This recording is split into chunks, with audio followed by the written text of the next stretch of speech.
Brought to you by Techno Camon 30 series.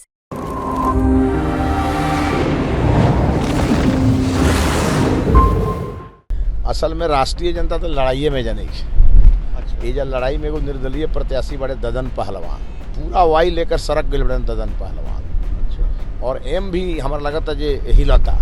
राष्ट्रीय जनता दल अकेले लड़े में सक्षम नहीं किया हमनी से, तो वो का अकेले बजे ये लोग के सुपारी दले बा और ये लोग दिन भर घूमेला हर पियर गमछा लगा के। 7 बजे के सांझ में जो हरियर गमछा के शरण में चल जाला। नमस्कार, बिहार तक में आपका स्वागत है और मैं हूं सुजीत। बक्सर में मौजूद हैं और बक्सर की लड़ाई तो ऐतिहासिक लड़ाई रही है हमेशा से। इस बार की लड़ाई भी कम नहीं है। हमारे साथ बीजेपी के उम्मीदवार, एनडीए के उम्मीदवार मिथिलेश तिवारी हैं। गोपालगंज इनका घर है, बक्सर से चुनाव लड़ रहे हैं। भोजपुरी भाषी हैं, भोजपुरी में ही हम लोग शुरू करते हैं। तो ये बताइए पहले कि गोपालगंज से आके बक्सर में चुनाव लड़ल कैसन लागत हुआ? नहीं, बहुत अच्छा लगा था। और ये तो पूरा पूर्वांचल और भोजपुरी के बेल्ट है। और हम तो चूँकि 35 साल से भारतीय जनता पार्टी में काम करीले और पूरा बिहार में हमार भ्रमण होला, तो हमारा खातिर जगह गोपालगंज बा होंगे, हमारा खातिर बक्सर बा।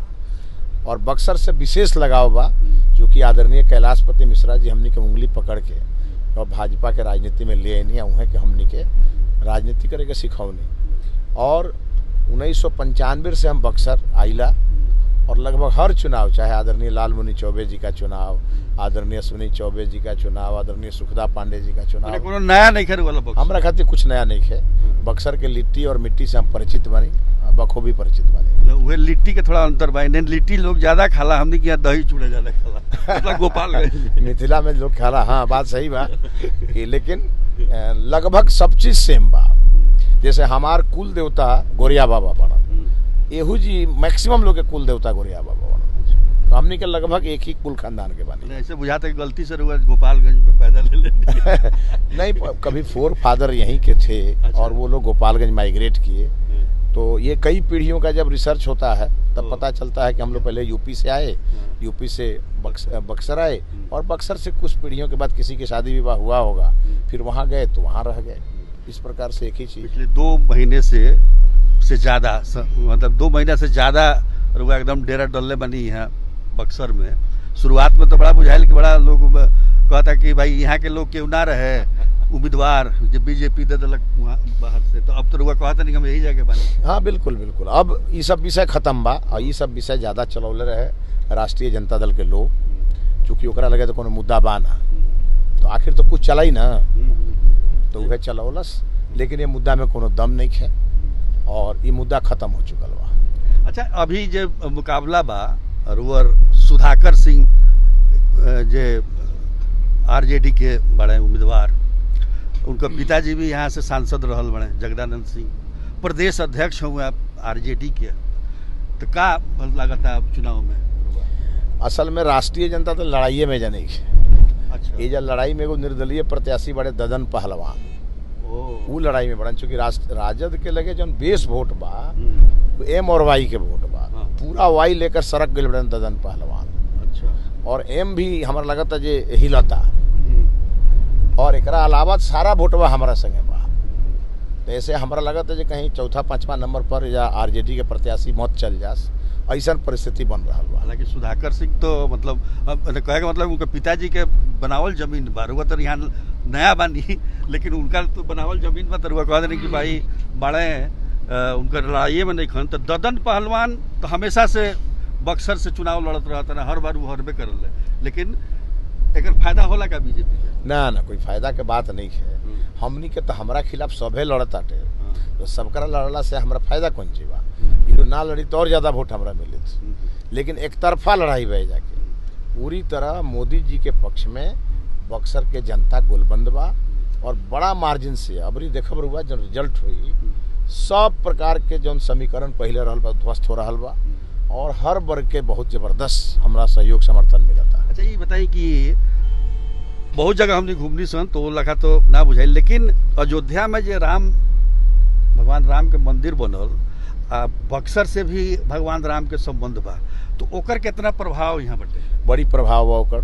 बक्सर के लोग अपना के सब लोग राम भक्त मानेला, क्योंकि भगवान राम जी अयोध्या में पैदा जरूर भैनी, लेकिन बक्सर में वहाँ के ज्ञान अर्जित के लिए शिक्षा दीक्षा लेनी। महर्षि विश्वामित्र जी की तपोभूमि है, एजा से गायत्री मंत्र के प्रादुर्भाव भेल बा, और यही जी वामन भगवान जन्म लेले बनी, और यही जी अहिल्या माता के भी उद्धार भेल बा। तो कुल मिला के बक्सर के गांव गांव समझ ली तीर्थ स्थल बा, और बक्सर के हर गांव में जितना नर नारी बा वो समझ ली कुल राम और सीता के रूप बा।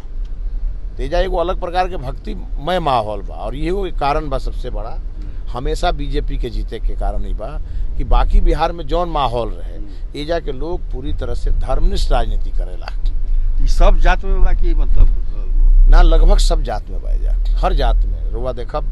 यादव वर्ग के भी एक बड़ा वोट बैंक बीजेपी के संगे बा, शुरू से बा, और हमारा के भी बहुत अच्छा समर्थन मिला था, और पसमानदा मुसलमान के भी समर्थन मिला था। तो कुल मिलाकर के हमने के बहुत अच्छा स्थिति में बानी। अति पिछड़ा तो मैं वोटवे छाप दी बुझाता है एकदम, अति पिछड़ा पूरा कड़कड़ा रहल बा एजा। राम जी के में पूरा प्रभाव बा बक्सर में, पूरा राम जी के प्रभाव बा। और लोग में नारा लगाओ था कि जो राम को लाए हैं हम उसको लाएंगे। एगो आनंद मिश्रा बने निर्दलीय उम्मीदवार, IPS से VRS लेके चुनाव लड़त रहे, ब्राह्मण हुए, वो ब्राह्मण बनी, कितना वोट काटत रहे, कितना चुनौती बा?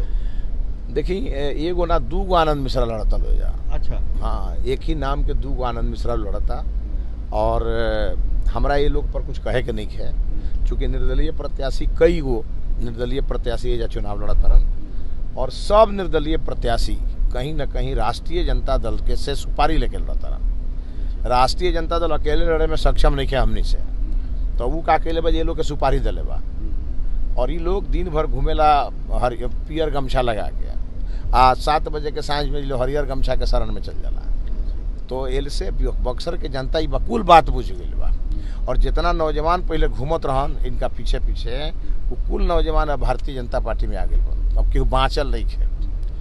हम बक्सर के जनता कभी भी अपन मतदान गढ़ा में ना डालेला, बहुत होशियार लोग बह जाके, और वो लोग बखूबी जानता कि मोदी जी के जीतल बहुत जरूरी बा।